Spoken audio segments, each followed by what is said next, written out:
Sa ngalan, samahan sa anak sa Espiritu Santo. Amen. Amahan na mo nga naka sa mga langit, pagdaygon imong ngalan, umabot ka na mo imong gingharian, matuman na imong pagbuot ni sa yuta maingon sa langit. Ang kalanan namo sa matag adlaw, ihatag ka namo karong adlaw. Ug pasayloa kami sa mong mga sala, ingon man nga nagapasaylo kami sa mga nakasala kanamo ug dili mo kami itugyan sa panulay. Hinunua, luwasa kami sa dautan. Amen. Sa ngalan samahan sa anak sa Espiritu Santo. Amen. Maayong hapon o gabi kaninyong tanan, no? Diha oras diri sa Goulburn, Australia alas 5:56. Naalang ko'y kanang quick video vlog o reflection, no, nga sayop sa pagkasabot sa history nga nganong gitawag man ang commonly karon nga Roman Catholic Church of the West o Eastern Orthodox Church of the East, no, unsa may sakto ana sa history. There is no such thing o walay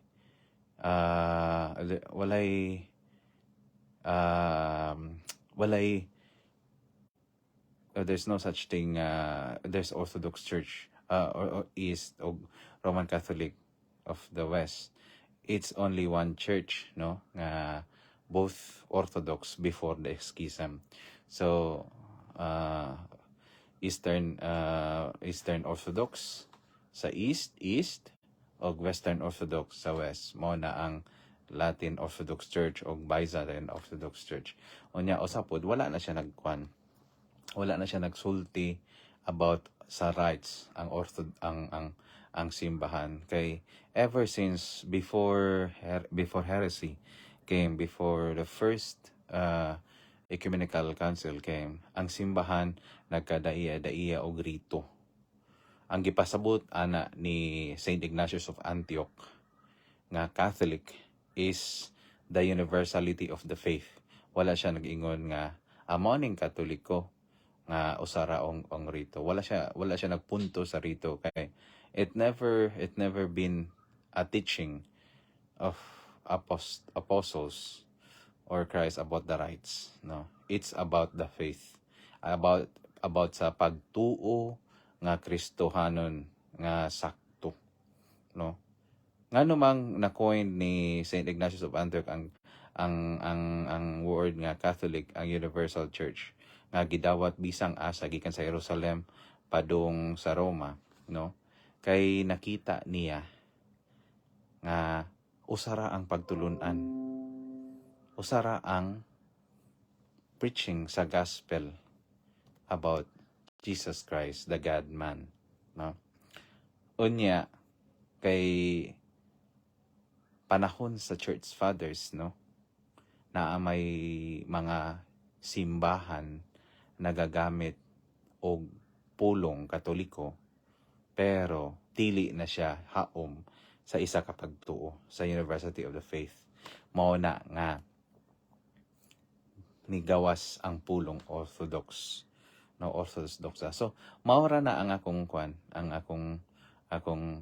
buti pasabot kay even mga theologian sa Roman Catholic Church sa US, no, ang ilang illustration, even mga Protestant, ilang illustration nga before the schism there is this Latin Catholic Church or Roman Catholic Church and Eastern Orthodox Church or Byzantine Orthodox Church, but kana sayop na siya sa kanang distortion of the history, no.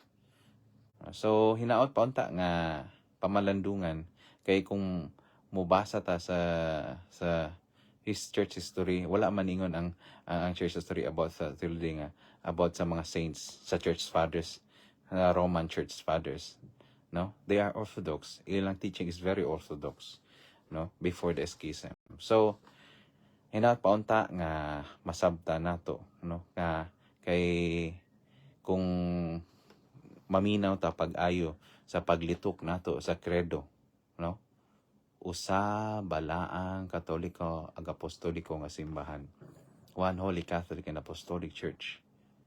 So wala ba day sukad sa una ang Eastern Orthodox Church, Catholic, no?